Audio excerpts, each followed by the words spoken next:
صدیق رضی الله عنه تا خپل دور خلافت کې 2 کال حکومت کړي د خلیفہ او د رسول الله صلی الله علیه وسلم تګه او به غسته په وبراړی نو چا وتا د غبین لسی راړه په وبو کې غبینه چول او ابوبکر صدیق رضی الله عنه ته دا سه وړاندې صدیق اکبر رضی الله عنه خلیفہ اول هغه لسی پلاس کې نیولی دا غجام او سترګو نه اوخ کې روان شو داسې او جړل چې سلګي اون خطا او شا چې څومره خلک ناستو هغه سره فکر په دې حالت کې د تپوس هم نشي کوله ځکه چې دا سلګي اون خلی بیا سړی خبر نشي کول چې کله درست شو ټیک شو په سم حال شو به تپوس کو چې سیب دا ولي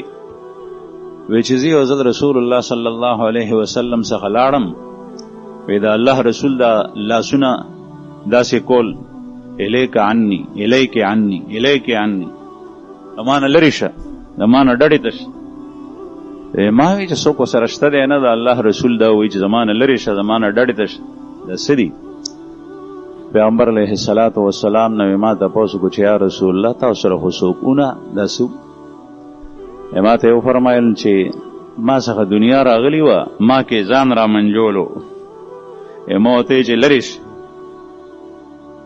چې لریش زمانہ ما ته دنیا وی واپس شما ته وی چې پتا مې وس نه چلی وی اوس زدا اومه جړل زکه چې دا غبین لسید زما مه ته غبین په وبو کې ګډ شوی دی دا دنیا دا